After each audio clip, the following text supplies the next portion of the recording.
Welcome to the Jan Podcast, Season 1, Episode 27. I am your host, Jan. Meh.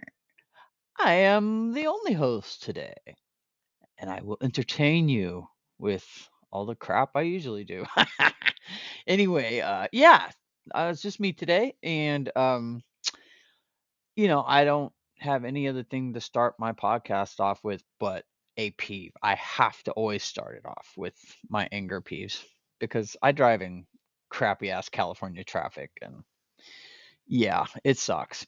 And I think my biggest peeve right now is they're doing road work. So traffic really slows down and it takes a little while to get through if you're not being a jerk, right? But there's plenty of jerks out there. I even saw a rig today forcefully push a car out of the way so he can merge into a lane that he just didn't want to wait to get into. It's getting a little dangerous, and I think I spoke on one of my podcasts earlier that there was an accident right behind me, and I was super grateful to not get hit. And that's the exact same area. That's where they're all doing it, pushing each other out of the way. But that's California for you. That's California. But anyways, I was watching a movie the other day. It's what is it? It's Tom Hanks and it's Big. I hadn't seen it in a while. I didn't catch it at the beginning. I caught it. He'd already gotten big and all that. So I mean, I caught it like midway. But there's always this one scene that makes me laugh, and I've done it myself, and it's just happens today that I did it today. And I will tell you that story. But the scene go to the scene in Big where he's wearing that stupid, ridiculous suit to that party. The ridiculous, I think it was white with the ruffles. It was terrible. And when he comes out, everybody's laughing at him, and he doesn't understand why they're laughing at him. And he puts his hand down and he runs his finger down his zipper to make sure his fly's not open. And that always made me laugh when I saw it because I do the same thing. Every now and then I'll get up and I'll finish what I'm doing and I wash my hands, I leave and I start walking and I'm like, did I remember to? And I reach down and go, yep, I did. Okay. Or I reach down and go, nope, I didn't. Usually I did. I'm just being overcautious, but I did that today when I came out of the bathroom at work today. I walked out and as soon as I hit the door, I went, man, did I zip my zipper? And I thought I was being very discreet and I like kind of ran my finger down the front of my zipper and I look up and there's an employee standing there looking at me. I'm like, shit. I was like, ah, crap. I go, I was checking my zipper. He's like, he laughs. He goes, no worries. I'm like, oh my God, how embarrassing. God, I'm not playing with myself. I'm checking my zipper here, bro. Yeah, but I always think of that scene every time I do it. I always go into Tom Hanks' character and I check my zipper very, very discreetly, like a 10-year-old. Yeah, fuck. The fun things that you do at work. There's also fun things that I do regarding like when I wash my hands. I'll be, cooking, right? And I'll get, like, a little barbecue sauce on my hands or something, and I'll just turn the water on, or I'll just run my fingertips that have the barbecue sauce on under the water. I'm just like, and I just run my fingertips. Not all my hands. Go back to what I was doing. May not even try 'em, just go right back to what I was doing. And, I always thought that I was, like, one of the only ones that did that, and then I saw this content creator, he does, like, a lot of short clips and stuff. He's pretty funny, and I can't recall his name. I'll have to give him credit, eventually. Um, but he showed he showed, like, little neurotic things that we all do, and that was one of them, and I laughed about that because I thought, "Oh, well, good. I'm not the only one that does that." He just runs his fingers under the water, just to clean his just the fingertips. That's all, just the fingertips. It's funny. Oh, man. I watched a movie. I wanted to watch a movie, right? I thought, well, I can't remember how long it's been since I've seen this movie. It may have been like, oh, it's obviously been a long time, and I clearly see why I didn't watch it again if I really even watched it the first time. But it's called Yellowbeard, and it has Cheech and Chong, and oh my God, there's so many people in it. Some of the guys from Monty Python, one in particular.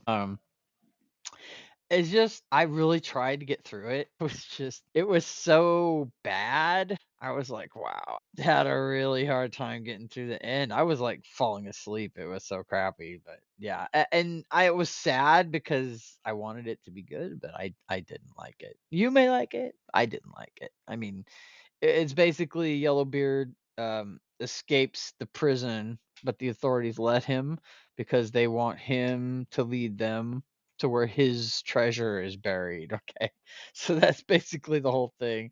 So he's sitting in prison before he escapes, and his wife comes in.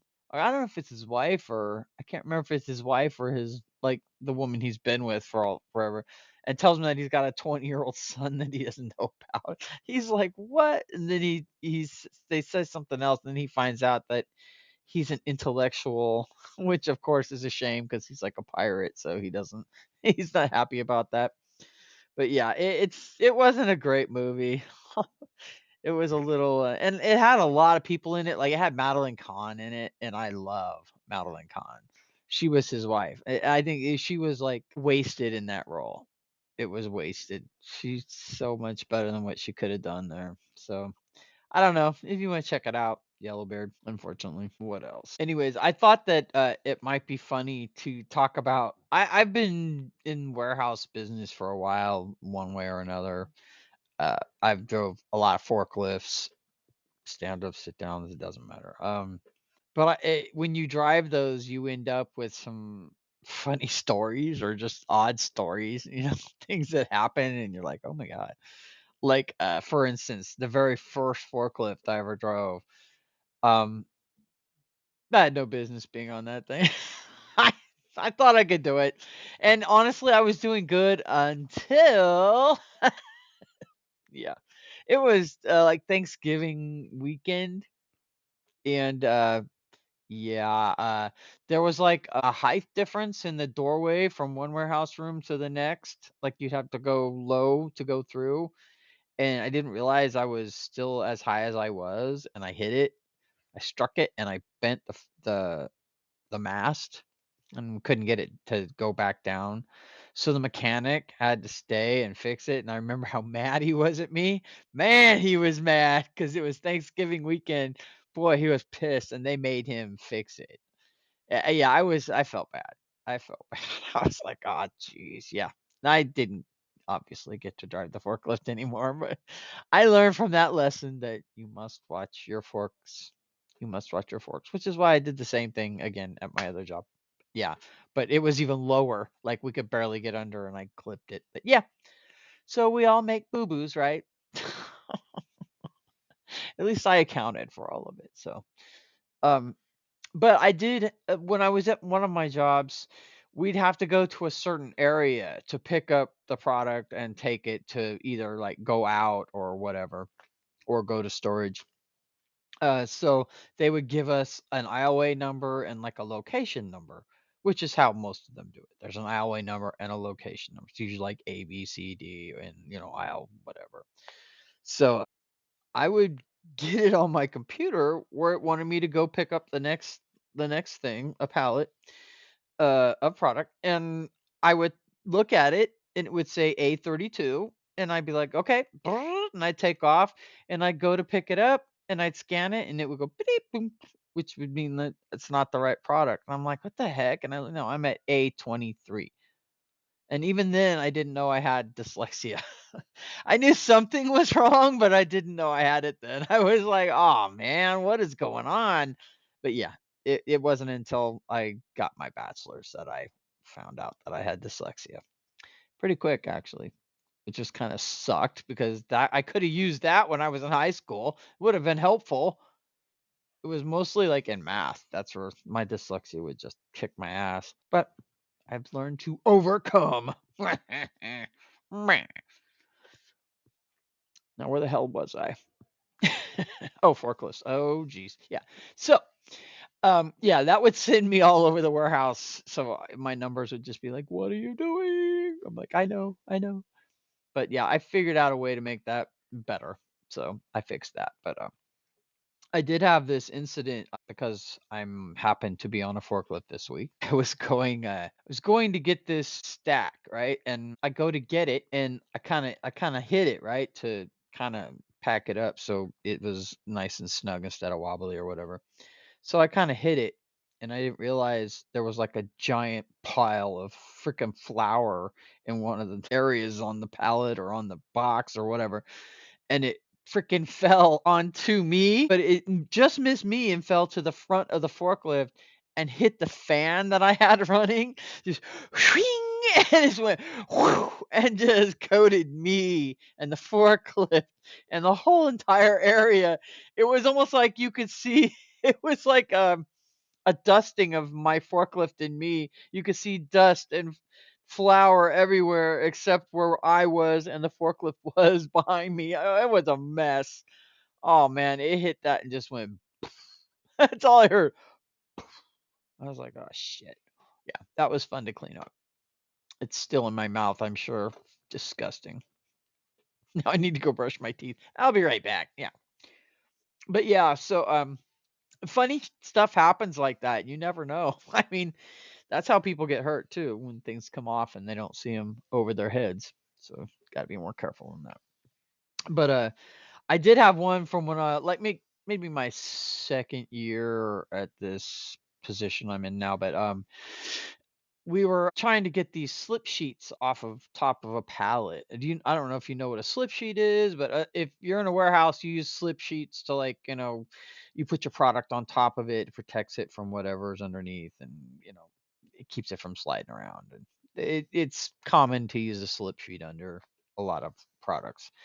So it's also common for a product to get like punctured and stuff when the forklifts pick them up. So like if they're picking up flour or like sugar or charcoal or anything like that, it leaves the product on top of the slip sheet because they just pick it up and the slip sheet's under it. It's under the next pallet, right? So we we go to pull the slip sheet off and it's a little bit over my head and a little bit over my workmate's head. Okay. And I pull, and as I'm pulling, he yanks his, and down comes all this flour right on his head. And he's just like, "Oh!" And he's Indian. He looks at me, he's like, "Oh!" And I'm like, "Oh!" And I'm laughing at him, and I pull mine off like a dumbass because I was in the motion of doing it anyways, and mine had charcoal. And I'm ghost white. So that was fun. So he's covered in white dust. I'm covered in black dust. But yeah, we had some fun after that, but oh my God. We were both just like, seriously. It was one of those days, too. I'll tell you what. Those make for long days when you're like wearing dust in your clothes. It's gross. But yeah. No, that's about it. Yeah, it's going to be a short show today. I don't really have much more other than that. A couple of stories. That was it. Um, I'm super tired this week, so uh, I think everybody has been working their butt off lately. So we're gonna call it an easy week this week, and you can maybe see my cat lounging in the background. That's Feral Bueller. But yeah, I am gonna go lounge also, but I have to edit this, so I am going to call it a push, and maybe I'll have more next week. I think Yellowbeard kind of sucked the soul out of me. I was pretty sad it was that crappy. Thank gosh I caught the tail end of Big. Had something to look forward to. That's funny. But okay. Don't forget to adopt. Don't shop. Right? Spay, neuter. Like, follow, share. We're here for you, but not really. All right, we'll catch you next time. Maybe Sally will be here. Maybe I'll have a guest. I don't know. You never know. You never know. Because I fucking don't know. So, all right, well, have a good one and peace out and meh.